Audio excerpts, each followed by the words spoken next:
Good morning. It's Tuesday, December 16th. I'm meteorologist Craig Moeller. You find us here on the weather desk where we talk about today's top weather headlines. I'm broadcasting from the 13 News Now studios serving Southeast Virginia and Northeast North Carolina. Beautiful part of the country. If you're watching from other parts of the United States or anywhere around the world, we've got a great beautiful beach here and our mountains inland across Virginia, North Carolina. This is an incredible place to come and visit. We're going to talk about weather, some weather here in Hampton Roads. Certainly, if you are tuning in from our local viewing area, I've got you covered. But we're also going to talk about some pretty important stories going on around the country and, in fact, around the world. So let's start off with a look at our headlines. We've got more weather woes for the Pacific Northwest. You know, we've been talking a lot about the atmospheric river bringing moisture into the Northwest, and it's not just the Northwest U.S.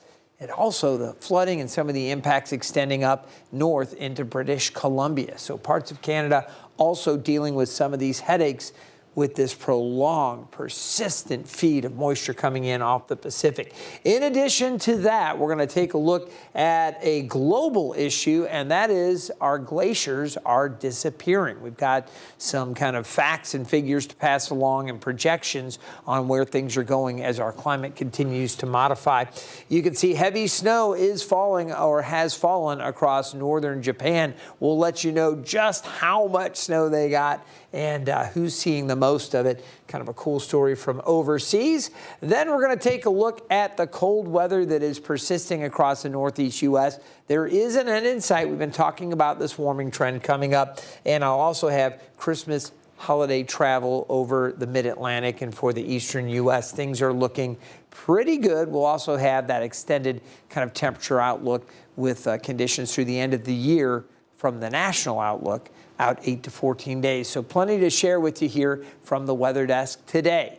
We're going to start off talking about what's been going on up in the Pacific Northwest. You can see here it is 9 o'clock Eastern time, and out west, West Coast, 6 a.m., Portland seeing some showers, Seattle some more rain showers kind of scattered. There's more wet weather just out to the west of Seattle and up towards Vancouver as well. Rain is fed across northern sections of Idaho and, of course, snow over the mountains there in Montana and areas just out there to the west of Great Falls seeing more snow. There's also been a lot of rain down to the south across Oregon and even into northern parts of California. The rain's been off and on. And as we take a little closer look at how this is moving, you can see again that persistent, steady flow from west to east. So let's start there. The Pacific Northwest is dealing with the aftermath of this moisture feed we keep referring to as the atmospheric river. It's brought days of intense flooding and rain to several states, the torrential downpours even causing landslides, including one that shut down a highway in Oregon. Devin Haskins has a closer look at the cleanup efforts in Lincoln County. A massive landslide along Highway 229 between Kernville and Siletz. Trees, mud, and debris wiping out the highway and damaging 2 homes. It's devastating. Todd Fulfer runs the Chinook Bend RV Resort a few miles down the road and says some of the devastation has floated by him on the Siletz River. We've been seeing refrigerators, trusses, trees, and all that coming down the river.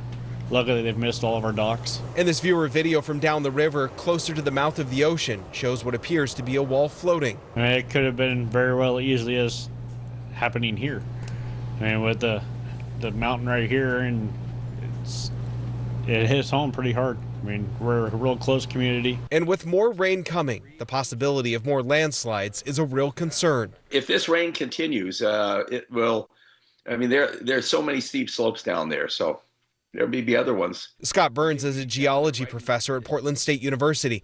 He says the hillside has weak soil and is very steep. Anytime we have an atmospheric river coming to the Pacific Northwest, and we seem to be getting more and more and more of them, we know that there's going to be huge amounts of water that's going to be put onto the slopes, and the steeper the slopes, they are going to be more prone to landslides. ODOT says the landslide is still active and the ground unstable, and they aren't sure if the road underneath is still intact. A small section of the highway is completely shut off, and for Todd Fulfer, who lives on one side and his daughter attends school on the other, the only way around, an hour and a half both ways. Well, we got to get up extra early because it's now an hour and a half to get her to school, an hour and a half to get back. So it's 3 hours in the morning and 3 hours in the evening to pick her up. Wow. What an inconvenience and what a commitment to getting his child to school there. You take a look at the moisture again streaming in off the Pacific in Lincoln County here as we zoom in to the coastal sections here of Oregon in the northwest part of that state. You can see how the rain was moving, and there's Lincoln City, and again this county extends down here. So this is where those landslides were occurring. Just wanted to show you again that heavy, steady rain that's been moving in. Now, it hasn't just been Oregon. Obviously, we were talking a lot about Washington, and I want to take you up to the Seattle area, which has been seeing some of the worst impacts. Now, you take a look. This is the rising Green River, and it caused a levee to breach last night. This happened just east of Seattle-Tacoma International Airport. Crews were able to do a temporary repair of the levee, but they're still monitoring it closely. While the National Weather Service has since lifted a flash flood warning for that area, people who live nearby remain under a get set advisory for possible evacuation. All right, so we're going to head about 3 hours to the west, or to the east rather, of Seattle, and here's Leavenworth. People here in Leavenworth, they're starting to clean up after the atmospheric river wreaked havoc in their community, toppling trees across the city. Bridget Chavez shows us that damage. Leavenworth is getting back up And very, very lucky. after some very As big as this tree is, close calls. yeah, I know it could have been worse. This massive tree that once stood proudly in Michelle Luter's front yard came crashing down onto her home Wednesday night. Yeah, I would have been sitting there with my dog. Luckily, neighbors called and asked her to come over. The temperature, literally, like we felt it raise like to 70 degrees. It got very warm, very fast. And then you could just see what was almost like, I don't know, a hurricane, like a bomb cyclone, something, I don't know. The storm knocked out power for 2 days, toppling trees, crushing cars, and damaging homes. Here's your Christmas tree. You wanted a Christmas tree? I'm like, yeah, I guess so. Neighborhoods north of town Not like this. took the hardest hit. A bunch of smashed cars throughout the residential area, and you'll see tons of houses that were damaged by tree falls. The damage was compounded by the closure of Highway 2, cutting off a major route into town and making it harder for both cleanup crews and customers to get in. Downtown, the Bavarian Core escaped with minimal damage. This weekend, the lights and festivities are back on, but business owners say the impact still stings. Our biggest month is December. In fact, it was sort of an unlucky incident that the biggest week is typically the second week of December, and that's the week the power went down because all the grandmas and families are in town buying toys for Christmas. I'm okay. My dog's okay, and that's all that matters to me. Back at her home, Michelle says what happened here is big, but the response and support is bigger. I know that we'll be okay and that everyone will help us because everyone helps each other. So many folks affected by all of this, and it's not just here in the United States. A little farther to the north, parts of Canada, specifically British Columbia, also dealing with flooding from the same persistent atmospheric river, this moisture that continues to stream into that whole region.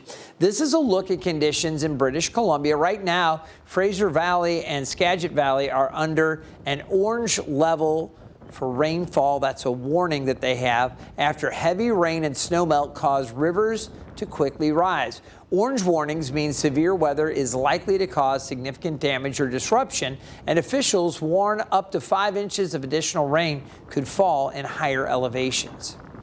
All right, we're going to turn our attention from the Pacific Northwest, and we're going to talk a little bit more just very quickly about the rainfall that could occur and the level 1 flood potential for coastal sections of Washington State, Oregon, and even Northern California. So this area, again, just a level 1 threat, but it is out there, so it's possible we could see additional excessive rainfall along the coast. That moisture feed continues in. Now, it looks like tomorrow there's going to be a little bit of a break. So you're thinking, okay, that's good. But as we look forward to Thursday, some more moisture coming in actually raises the threat level for flooding to a level 2, where it's more likely they'll see more flooding in Oregon. So you can bet we will continue to watch all of that very, very closely for you. Also want to mention over in Morocco. So now we turn our attention all the way over to Morocco, northern part of Africa here. You see Marrakesh. Northern Morocco has also been dealing with flash flooding, and unfortunately that flash flooding has turned deadly. Flooding triggered by torrential rains have killed at least 37 people. They've died in the coastal city of Safi. Another 14 people are in the hospital. That flooding also damaged at least 70 homes and shut down schools for several days. A lot of heartache with these storms, and again, it's been bad in the Northwest, but you see other parts of the world are impacted as well.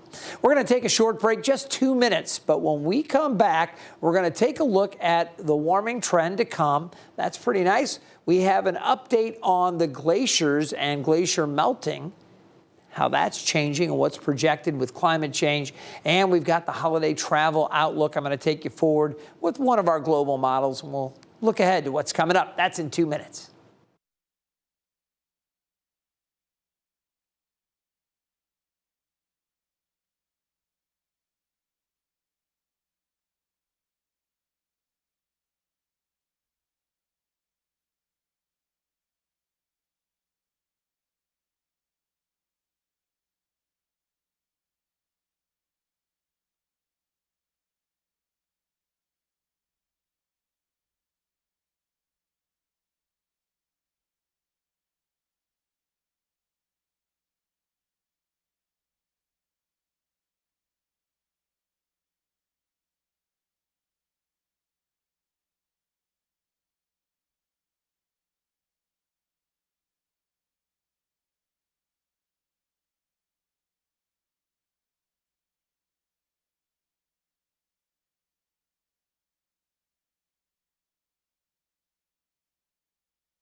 Welcome back to the Weather Desk. I'm meteorologist Craig Moeller. You know, it has been so chilly here in the mid-Atlantic and for the Northeast U.S.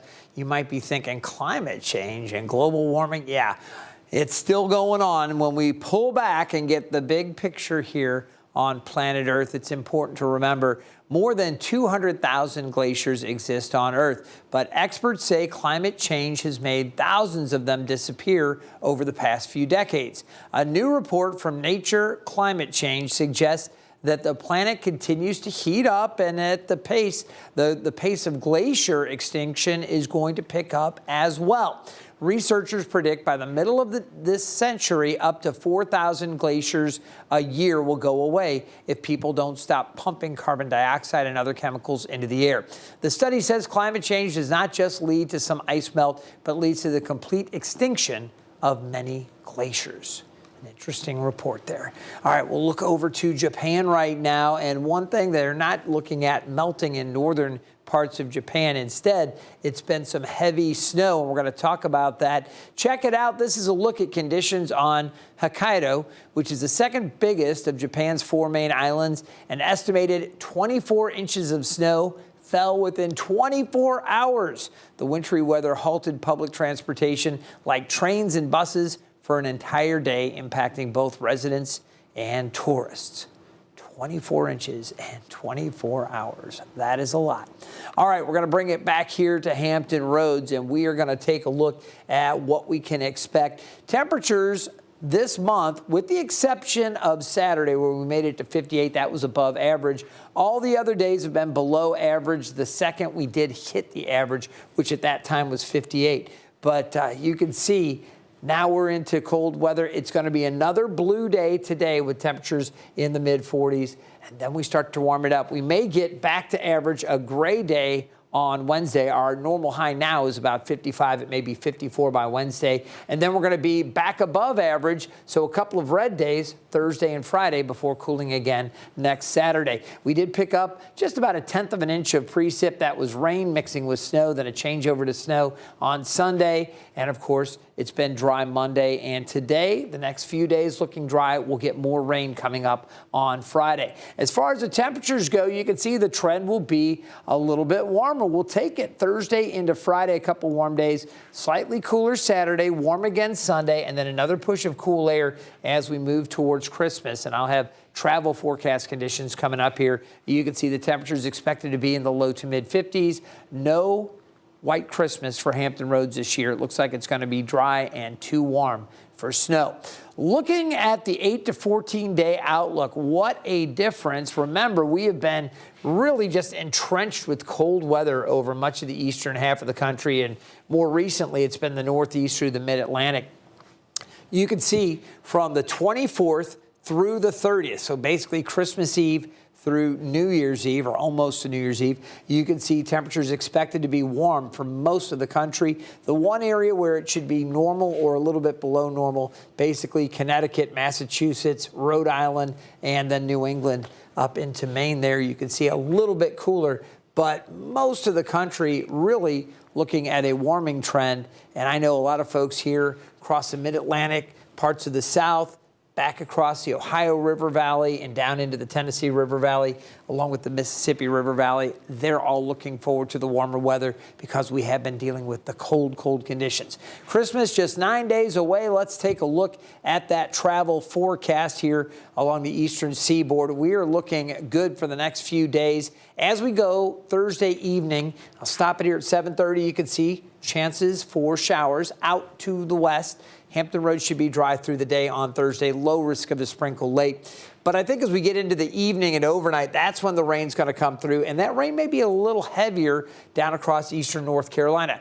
Now, I will say this is one model, and it goes all the way out through 10 days, which is why I'm showing you this to get us out through Christmas here. As we get closer, some of the medium range models and shorter range, more high definition models will be including those in the forecasting. So things may change a little bit, but I just wanted to share with you Thursday night into Friday, pretty good chances for rain. And then we're going to see that moving out by late Friday afternoon. We should see some clearing, and it's going to be beautiful into the weekend, but a little cooler behind that system. So if you are getting away Saturday and you're going to travel, maybe you're going to go out and spend that whole holiday week with family or friends in another part of the country, or if you're hosting folks here in the mid-Atlantic, we're looking pretty good for travel on Saturday. Sunday looks good as well. Now, there's another front that's going to come through. I don't think it's going to trigger anything. At this point, I'll say chances pretty low, but there's maybe a 10 to 20% chance for a stray shower with the front coming through late Sunday. Monday, we're looking pretty good. And again, travel early next week, looking good along the eastern seaboard. A few snow showers back over West Virginia up into the mountains. Could see a little bit of that. Tuesday, we're looking pretty good as well. We've got another system that could produce some more showers back across parts of West Virginia, maybe southern and southwest parts of Pennsylvania there on Tuesday. By Wednesday, another quick system is going to move, and by Thursday morning, maybe a few showers off to the north. Most of Hampton Roads and eastern North Carolina areas out to the west, we're going to see dry conditions, but a stray shower possible super early on Christmas morning, and then rain more likely across Pennsylvania, western New York State. We're going to see that moisture staying off to the north as we go later in the day. So we Should see partly cloudy skies on Christmas Day. Beautiful across the southwest and the central part of the country, really looking good. But if you're going up to New Hampshire, maybe Vermont or Maine, you could see some wintry weather there. And maybe some mixing across upstate New York, rain showers for the Big Apple, New Jersey, and back into Pennsylvania. That's your forecast based on the GFS on Christmas afternoon. We will, of course, give you a lot more detail as we get closer to it. This morning, we were cold, low to mid 20s across the region, upper teens out along I-95. You see those colder conditions there. Temperatures are much warmer than yesterday, and we're going to see highs this afternoon about 10 degrees warmer than what we saw yesterday. Temperature now in the low 30s across the south side. Wind chills, it feels like it's in the 20s.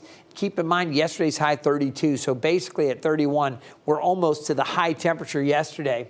We will be getting warmer this afternoon. Looking nationally, things are pretty quiet across most of the country. We do have some rain across northern California. We mentioned the atmospheric river bringing more rain to Washington state, parts of northwest Oregon, and up into British Columbia. But the eastern half of the country really looking pretty good. Temperatures are going to remain chilly today. You can see yesterday's highs very cold for this part of the country. Again, 32 for Norfolk. But as we look today, temperatures already starting to warm up. Still really cold around Chicago and Cleveland up through Bangor. You can see the temperatures pretty chilly around Minneapolis and St. Paul, but we are starting to modify, and the departure from normal, you see that warming trend for later today across the western U.S. We're still below average today, but the warm-up is coming. Here's a look at the Thompson Creek Window Company sky view. The Elizabeth River looking good. The sun shining on the ships over in Portsmouth. Over the next 9 hours, low to mid 40s, a lot of sunshine.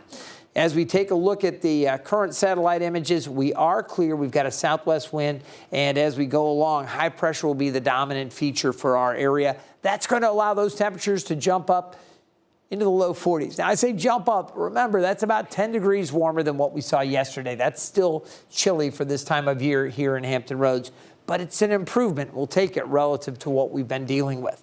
Tomorrow, we go another 10 degrees warmer and then another 10 degrees after that, generally up into the low 60s there for Thursday.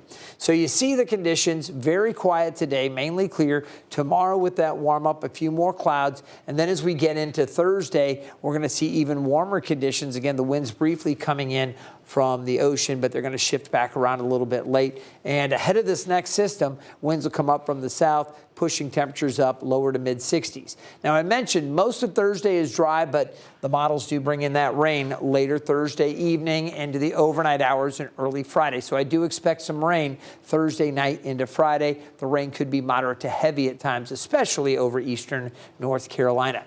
Highs today, low to mid 40s, cooler near the water, a little warmer inland for the peninsula. We'll see temperatures around 44, Williamsburg and Newport News, 43 in Hampton and Gloucester, a little cooler to the eastern shore. Outer Banks temperatures, mid 40s, mid to upper 40s inland.